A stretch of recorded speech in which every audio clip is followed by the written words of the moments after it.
ECSI fans, you want to revolutionize your sports investing habits? Allow me to tell you about WagerWire. WagerWire is an app that helps you become a superior bettor by allowing you to sync all your sports books and track all your bets in one place. See your current action, your betting history, and stats. You could also sign up for sports books and collect bonus offers. Follow them at WagerWire on X, as it's the best account on the platform. Head to App Store or Play Store now and search WagerWire and download.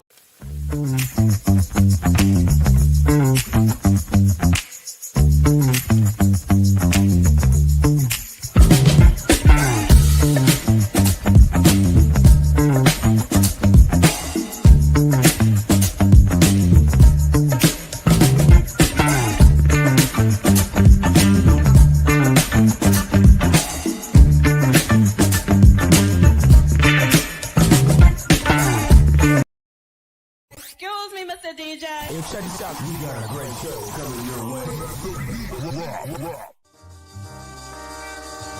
From the ECSI Sports Studios, the #1 sports information program in America, the Breakfast Bankroll, with your host, the sports broker, Jeff Dawson.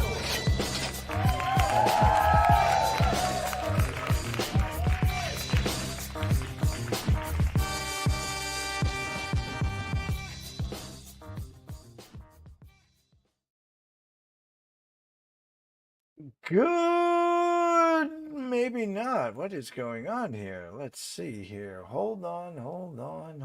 What the hell happened? Something happened here.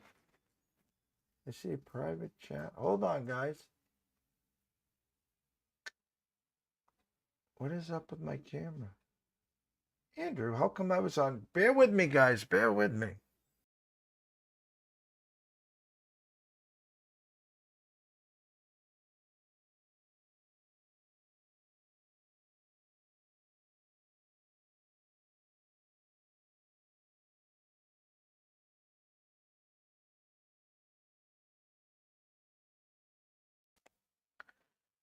That was strange here. Good morning. That was real strange. Jeff Dawson, East Coast Sports Investors, the Breakfast Bankroll, good friend and colleague, Mr. Andrew McInnis. Shout out to Thomas. Happy Monday. We're moving Andrew up. It's Canada Day tomorrow, so he needs tomorrow off since we're taking Friday off. So God bless everyone here. Hope everyone had a great weekend. ECSI VIPs. I tell you what, we were having a great week. 5-1 going into Freaky Friday. 0-3 on Friday. Had some real bad luck. So that moved us to 5-4 going into Saturday. 3-0 Saturday. 2-0 yesterday. Double dipped with the Yanks first 5 over and team total.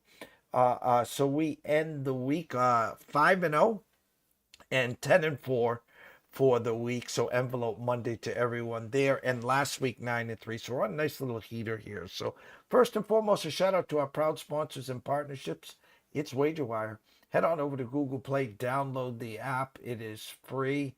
And of course, Mr. Terry Smith at AtlantaSteaksAndSeafood.com. Steaks, chops, seafood, appetizers, wine. Terry's got it all. AtlantaSteaksAndSeafood.com. Without further ado, Mr. Andrew McInnis. What's up, Andrew? What is going on, Jeff? Stranger seeing you on a Monday. We usually start the week on Tuesday, end the week on Friday. Now here we are on Monday. Good to see you as always. And you know what? People are calling it the dog days of sports. There's still a ton going on in our world. A lot. And, you know, a lot of different angles that you and I can start. So I'm going to backtrack. I was on your channel on Friday, but I'm going to give you the front stage. NHL Draft now over. I did tell you the Bruins were going to get Higgins from BC. Yes. They did. Kind of slid there. Emotional moment, pick number 1 with Mr. Schaefer. His mom passing due to breast cancer. They had the ribbon and their initials right there. Thoughts on the draft as a whole? I didn't like, they knocked it out of the park last year at the Sphere. I know that. I didn't like the visual GM and whoever talking after they draft him, we'll see you tomorrow. Your asses should have been there and saw him that moment. You know, it's funny because the NHL has kind of taken a lot of hints, Jeff, on how certain things need to change. But the funny thing is, a lot of the things that they keep changing are things that didn't need to change. Yes, there's certain formats that need to be changed, TV-wise or playoff-wise or, points-wise or whatever it might be, All-Star Edition-wise, whatever it might have been. This was not one of them. This was a unique to the NHL thing.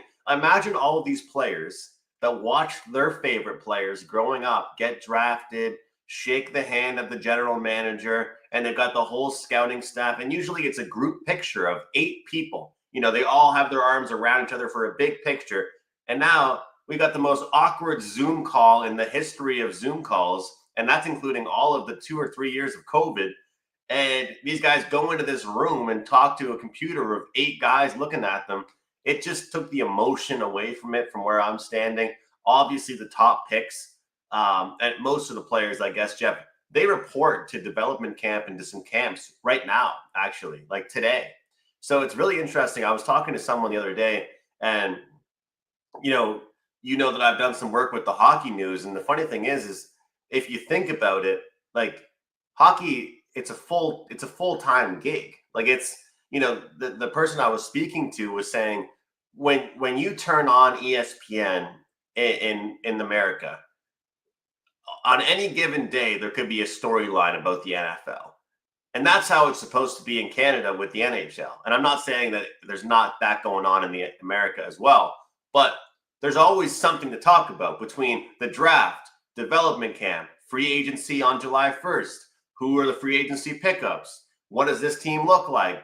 The teams are reporting for training camp. Then the preseason starts. And just like that, it's September 1st. The preseason starts. The regular season starts. So there's so much going on. I didn't like that in long-winded terms, Jeff, but I'll tell you what, I liked some of the players that got drafted.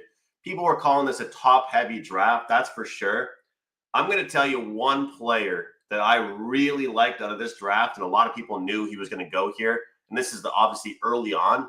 This player, Anton Frundell, is going to be unbelievable. He is going to be a really, really good player for the Chicago Blackhawks. He is a strong on the puck type of player. He is one of those guys that is built the right way. He's 6'1", 205 pounds. He's a centerman, which is perfect for the Chicago Blackhawks team. He's someone that can play with or below a guy like Connor Bedard. I think that he's the exact fit they needed. He might not put a ton of pucks in the net, but he is going to be a well-rounded player. You hate to make comparisons, but it's so hard to make comparisons about certain players. But Alexander Barkov, think about a player like him, a European player. He didn't have a lot of goals in the playoffs, but guess what? He shut down Connor McDavid in the Stanley Cup Finals. He created assists. He created plays. That's what this Frundell guy looks like. And we all know how great Schaefer is going to be. One thing very interesting about Schaefer is that he didn't really play that many games, right? He broke his collarbone going in to the World Juniors, at the World Juniors. But San Jose is going to be lethal in a few years. This is how I know that you and I love doing shows with you and the team totals and you and I breaking down the way we handicap games. I thought of you the second he got, I was like, man, Jeff and I are going to have to be on the San Jose Sharks this year, aren't we? Because, Jeff, we're going to get some good prices with that team. And they might not be good defensively, but they're going to have some weapons on offense. Oh, and there's always, the last couple of years, they've had some stretches where they're a sieve. They're giving up 8, 9, 10, 11 goals. And I'm like, holy moly. Now, at least they'll get to join in on some of the fun. Yeah. All around, the Panthers win the cup and they're pulling Ovechkin. They're drunk for a week, 2 weeks. God bless them, whatever it is.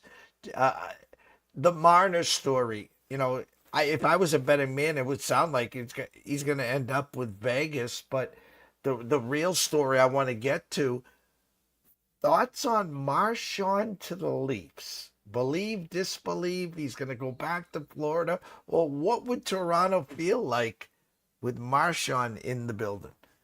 Oh, I mean, they would love it. The team would love it. Everybody knows that Marchand is the kind of player you hate to play against, but you'd love to have him on your team. Even as a Canadiens fan, a lot of players that come to the Canadiens say that they didn't like Gallagher. They thought he was a bad guy. They didn't like playing against him. And once you get on the team, you realize he's a good guy. Everyone's been realizing in the media these days that Marchand's a good guy, a nice guy, but he plays with that edge. He's annoying to play against. I just think that the leadership in the room could use somebody like Brad Marchand for the Toronto Maple Leafs. And this is no slight at a guy like John Tavares, because he's a very mature player, a great veteran experienced player. But it's made very clear, Jeff, John Tavares is not the kind of player that speaks up in the room. John Tavares doesn't really he's more of a respected, watch what I'm doing and follow me type of guy. Whereas Marchand, as we all know, has no issue speaking up in any room that he's in. So I think it'd be huge for the Maple Leafs. I think Maple Leafs fans would accept him. We all know one thing. They've got cap space right now. And so they've got room to throw some money at a guy like Brad Marchand and give him a handful of years for him to retire there. But how much fun did he just have in Florida? How much fun did he just have celebrating? And Sam Bennett signing that 8x8. I mean, Bill Zito, he said, and of course, maybe every general manager would probably say this, Jeff, but he said, oh, well, I think we can sign all three of them. But it was Ekblad and Marchand and Bennett that were the three ones they wanted to get back the most. But if you look at the parade or at this club, whatever the speeches were, Ekblad was pretty much saying his goodbyes. It made it pretty clear. Like, if you ask Florida Panthers fans, as much as they liked Brad, I bet you if they said pick one to have to leave, they'd probably pick Brad, just because he was a trade deadline guy, played well, won the cup. But Ekblad's been there forever. They love Sam Bennett, but I think Ekblad's leaving.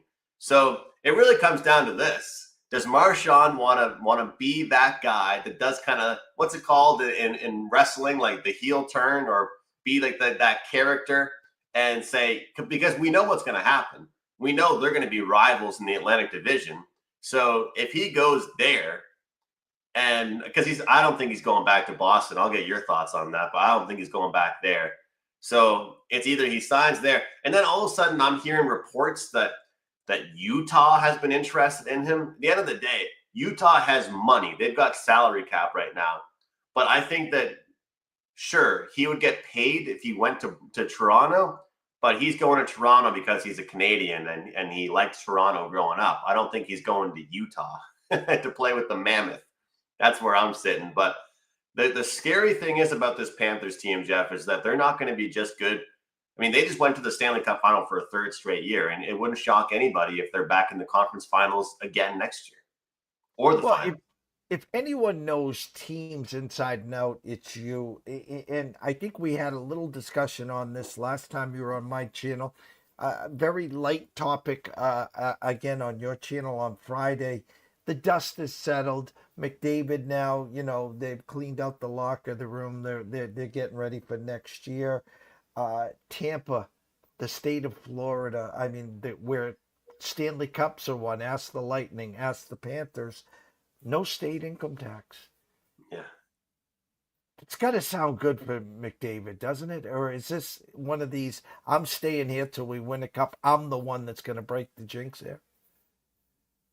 I don't know. You can tell me if I'm biased on this, Jeff, but something tells me like he's one of those guys that I think would stick around in Canada somewhere. Okay. Maybe I'm biased, but like, a lot of people think he'd go to the Leafs. I don't think he'd ever go there because just the media and stuff and the salary cap stuff and the travel, but he is from there. Like, so he has like this wicked mansion in Edmonton that I've seen like a house tour before, but he spends his whole summers in Ontario. So Tampa Bay, I mean, it would be cool, but at the end of the day, I think what's going to happen, and I said it to you before, is I think it's going to be a short-term deal with McDavid. A bridge deal for a superstar is never a good thing for a team.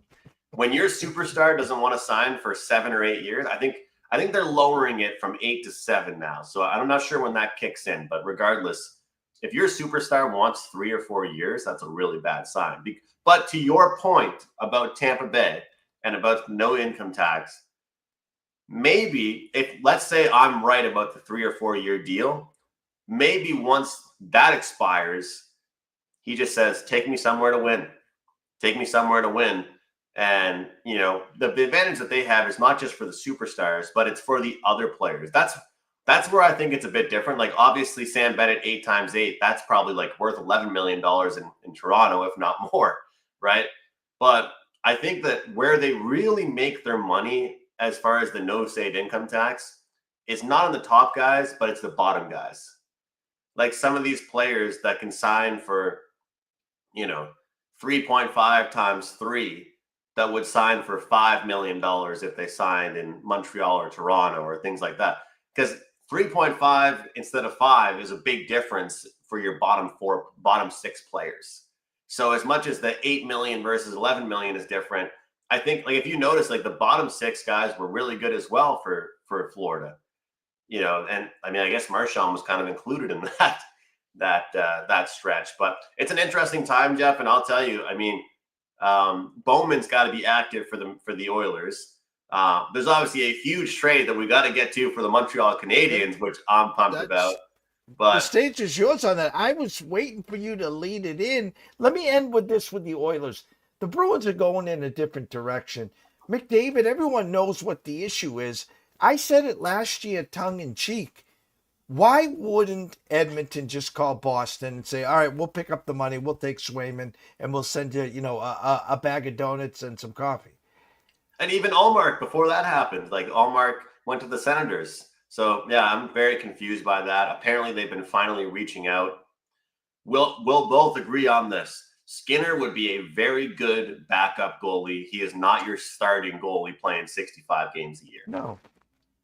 At the end of the day, though, I've heard that there's been some rumors where they've been shopping around getting rid of Darnell Nurse. A lot of people don't like that contract, and I could be wrong on this. I could be wrong. I might be wrong. I don't think the current management team is the one that signed him to this deal. You know how that happens sometimes? Like a new coach will come in and he'll make changes to his assistant coaching staff, or like a new GM will come in and be like, you know, the guy before me, he signed this guy to that deal, but I don't like it, so I want to get rid of him. Because Bouchard's got to get signed soon for them, so that's a big deal. But, you know, going to the draft, obviously the Montreal Canadiens, they had picks 16 and 17 going into the draft. It's so nice, and I'm going to put my fan hat on for a second, so give me a moment here. It's so nice for the Canadiens to not have been drafting top 5, right? Like, I have gone my whole life. When I was younger, I saw them make the playoffs. I saw them go deep. I saw them make a few runs with Carey Price just doing everything he possibly could for them. And now, like, there's a documentary coming out on Crave. There's already been one season, the Montreal Canadiens, called The Rebuild. And a lot of people don't understand how hard it is for a market like the Montreal Canadiens to officially stamp the rebuild. Because as the GM and the owner of the team and the president of hockey operations will tell people, it's very hard in a market like this to convince the fans that we are going to be bad probably for a handful of years, but I promise you it's going to turn into something special. And Jeff, this is the most excited I've been about this team in my whole entire life. My whole entire life. I mean, the fact that they made the playoffs, and although they lost 4-1, a lot of the games they lost were very, very close margin. So long story short, they need a second line forward, and they needed potentially a right-handed defenseman. Well, there's 2 reasons I'm excited about this. Number one, as you know, I always look out for the people and cheer on the people that are from around my area. And Noah Dobson, acquired by the Montreal Canadiens for, you know, a good player in Emil Heineman, and the first 2 first-round picks, 16 and 17. Noah Dobson is from about 20 minutes from where my girlfriend's parents grew up, actually, and where I spend a lot of my summers. Summerside, Prince Edward Island, it's called. And really, really beautiful place right here on the East Coast where I live in Canada. And I'm always supporting the guys that are from, you know, sort of my area. Number 2, this is the perfect age gap that they needed, Jeff. Like, they didn't need to bring in somebody that was, you know, past their prime, but they needed to bring in somebody that I believe he's close to my age, if I'm not wrong. Oh no, he's a lot young. He's only 25 years old. So I mean, this guy's 25 years old. So this was what they've been talking about, Jeff, is that they want to pick up somebody that's not 19, not 20, not 21, not just starting their career out, but established. A right-handed defenseman that can move the puck up the ice, that can score goals, that has a shot from the point, but can also defend as well. And so when you look at the 2 picks they gave up, I tip my cap to the Islanders, because the Islanders, this was one of those ones, Jeff, you know how a lot of times you hear people say like, oh, good trade for both teams. Well, most of the time it's never a good trade for both the teams. This time it actually was. And they picked up Victor Eklund, who's unbelievable. He's a really good player. And Aitchison as well, who's going to be great. So they had a good draft. They had 3 picks in the first round with Schaefer and then 2 great forward players. But when I look at this, the future of the Montreal Canadiens being on the blue line, Gooley, Hudson, Reinbacher, and Noah Dobson, it's one of the best in the league as far as the top 4 defensive pairing on the team. And the best part about it, they're all very close in age. So you now have a relatively 7 to 8 year window of these 4 defensemen that are going to be in their prime their whole career. And right now, I don't think that Matheson will probably end up making it to training camp. He might get traded, but below him, below those 4 players, Matheson and Alexandre Carrier, who is great. And then you've got Arbor Jack guy, the tough guy that can drop the mitts. And then you've got Jaden Struble out there. So what's nice about picking up Dobson as well, and if they do decide to keep Matheson, Reinbacher and Mailloux, those 2 players that did very well in Laval during the playoffs, they don't have to rush their development. Of course, those 2 players probably want to come back and play for the Montreal Canadiens, but you don't have to rush their development. So I'm ecstatic. I'm pumped. I'm excited. And it's just so refreshing, Jeff, because you draft Demidov 5th overall. They couldn't believe that they got him. He is minus 180 already, or he's the big favorite to win the Calder already this year, going into next year after Hudson already won it. You get Slavkovsky 1st overall. He's starting to develop into his own big frame, playing better. He proved that he's a good playoff player. You've got Caulfield. You've got your Suzuki. Hudson was, everybody knows what he proved to be. So to pick up a guy like Noah Dobson and to trade away picks, that was almost the sign. A lot of media members are saying, and I'll ask you, because you're not, obsessed over this team like I am, from the outside perspective, what does it tell you as far as the rebuild when a team gives up 2 first-round picks and a young guy like Heineman? Well, it's a perfect lead in, because I was going to ask you this question, but I'll tell you exactly what it means. Your front office is ready to make the next step. It's playoffs or bust next year. This is not a hey, we're still in that. I'm not saying you're still not retooling here, but when you do what you did, they said, all right, we're ready. We're this one piece away to make the playoffs next year. Correct or incorrect? 100%.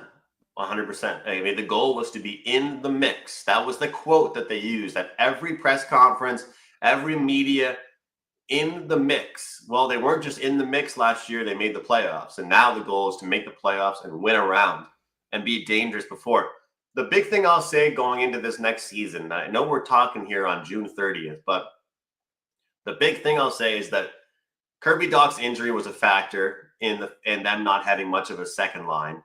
And they're going to need him to be huge. And I've heard some trade rumors of them maybe getting rid of him and picking up somebody else, because I said they need a second line player, Jeff. But they did not have a second line all year long. They had a first line, and then the rest of the lines played like they were 3rd or 4th liners.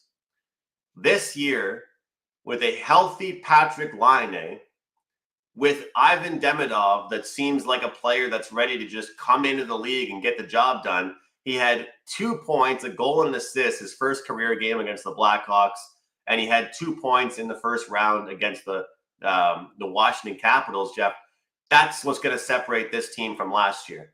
The fact that they made the playoffs is unbelievable, but think about it. If you're Nick Suzuki, or if you are a player like Cole Caulfield how much pressure is off you with a healthy Patrick Laine or with Ivan Demidov now on the team.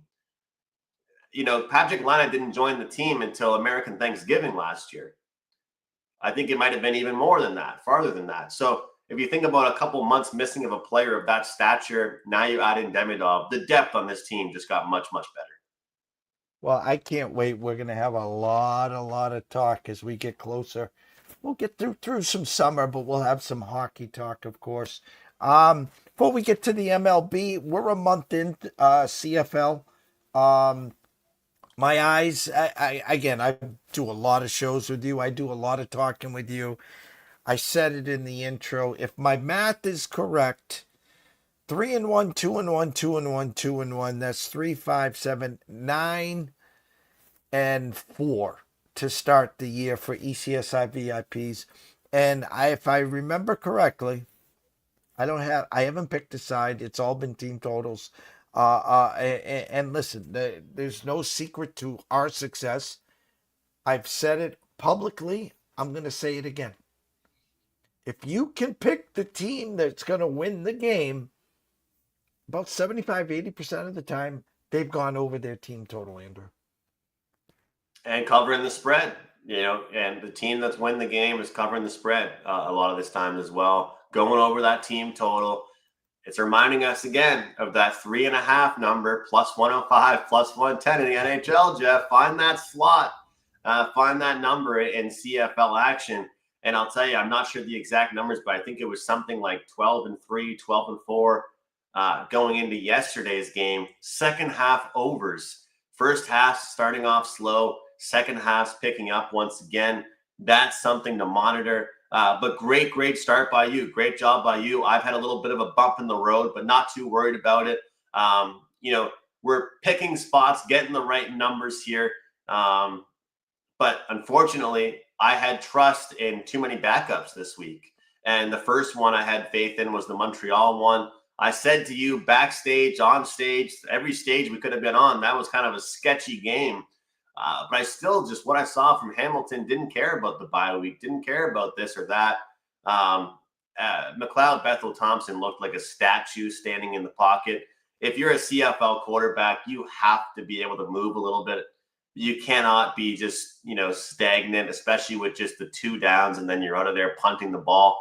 But as the title of the video says, Blue Bombers and then who? Montreal gets humbled. At the end of the day, it's Montreal with Davis Alexander as second, and then it's Winnipeg first. And you gotta love this: 87 Oilers fans. The Elks will win it all. Those Elks. What are we gonna do about those Elks there? But Argos get a big win yesterday against the Ottawa Red Blacks as their coach ripped into them all week long. Ripped into them to the media, kind of apologized to some of his team actually for doing so. They look pretty good, but I'll tell you, BC back to back now, not looking very good in some of those games. And, without their star quarterback, Nathan Rourke, I worry about them. So Saskatchewan looking unbelievable. And AJ Ouellette, the best thing is, and you were telling me this, you're like, come on, Andrew, you like this guy at the start of the year. One thing that's interesting is that Jake Mayer didn't really have to be a hero. They didn't even make him throw the ball that many times. He was just running. He was like running a drill all game of just practicing how to hand the ball off. And that's all he did. But this week, Winnipeg, Calgary, Hamilton, Toronto, BC, Montreal, Ottawa, Edmonton. So good luck picking a winner in the Ottawa-Edmonton game in that one. But the biggest one that's interesting is the BC-Montreal one. And it's a real shame right now, Jeff, because in the CFL, our handicapping isn't even as much about the matchup right now as it is about health. And that's why my CFL show on Wager Talk this week, plus it being Canada Day tomorrow, won't be going out until Wednesday. We're trying to get some practice reports. We're trying to get some injury updates because Montreal -5, that's a number indicating that Davis Alexander will be back. So if you don't think that Rourke will be back yet for the BC Lions, you bet Montreal -5 from the way I'm standing right now. Andrew, you talk about the stench of the week. We just saw Toronto, and you and I talked at length backstage earlier. It wasn't the Toronto offense for the most part. It was a pick six. It was a special teams, 105 yards. You want stench? I'll give you stench. Toronto, I'm on FanDuel right now. Only -1.5 against Hamilton. Is Yeah. that not stench? Yeah. The 1-3 team laying 1.5. Hamilton plus 1.5. And if both teams are 1-3, right? Or same record. Mm-hmm. Toronto 1.5 at home. That one's Uh, interesting. And then Winnipeg, that everyone's been saying, oh, you've been so hard on Calgary. Well, -3.5 on FanDuel, 3 on DraftKings and Caesars. What do you see with that opening number? As I said, the headliner, and you commented 1 month in the CFL Blue Bombers, and who I mean, we've been doing shows 4 or 5 years, and I don't want to say it's the same thing over and over because they struggled early last year, and then they just do what they do and win middle and late, and they look so damn good. And we talked about fading Calgary early. They're one of our losses this year. I don't have a good read on Calgary. I don't, but I do know this Winnipeg team can score. And just if I'm looking at a 50 and a hook, -3.5, their team total probably is around 25.5, 26.5, which to me going into Calgary, I would say initially I will take a swing today at the Blue Bombers team total over 26.5, maybe 27.5, maybe something like that. One thing I'll say is that last year, I do remember, Jeff, that as much as I said in my handicap that it wouldn't matter too much for Montreal or Hamilton against Montreal, which ended up actually mattering, bye weeks were a big factor in the CFL last year. Calgary's coming off one. We'll see if we get points for both teams or what happens there. But it's only early in the season, but how much does the bye week matter? If this was August or September, God bless, it would matter. So early in the year, unless there was a key injury or two, I don't think it would matter. Calgary's been all right to start. I mean, I don't think they needed the week. They probably wanted to keep going. Yeah, that's a good point. That is what they had momentum. But then again, the thing is they had that loss against Ottawa, but it was in that downpouring game. Just so much rain, bad weather. They couldn't really get it going there. So, well, that one should be interesting to follow. We'll see what ends up happening. Oh, actually, big news as far as that will help your thoughts on Winnipeg team total as well. Brady Oliveira should be back this week. So they've been looking this good, Jeff. In the past 3 weeks, they haven't had the most outstanding player from last year. That's something worth noting as well. Canada Day tomorrow. Short slate in the MLB today, Andrew. 3, 7, 8 games. The headliner, maybe Cincinnati at Boston. Garrett Crochet versus Burns. Burns came up last week. His first start was phenomenal. Now he gets friendly Fenway. Overnight, Red Sox opened up -190, now -166. They lost 2 out of 3 to your Jays. Thoughts on the Jays playing great baseball, by the way. Hats off to you there. And on the board today, any props, any thoughts, anything sticking out to you early? We're just at about noon Eastern time. Well, I got to tip my hat to you because you were talking up my Jays the last time that we spoke. You were talking them up, and I was telling you, it's funny because I hadn't been keeping an eye on them as much. Just because I busy with hockey, busy with CFL start, and then here we go. So, well, I want your thoughts on this one because you know what? I don't bet a lot of these type of bets in MLB, and it's not anything fancy. I don't bet a lot of unders in MLB. I'm betting team total overs. I'm betting a game over, or I'm betting a side. I hate betting unders in games.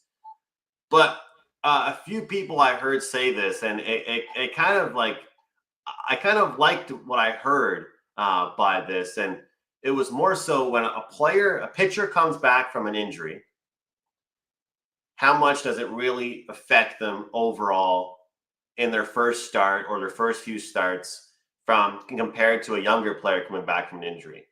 And I got to give credit to Marco because he said, you know what? I don't really think it's that big of a deal. It's compared to some people what they think. It's more so actually younger play. Because think about how much Max Scherzer have dealt with coming in and out of a lineup. And, with all these different reports, with rehab stints, with playing against the Guardians and such, I feel like right now, I actually kind of want to look towards the team total under for the New York Yankees, which is hard to do.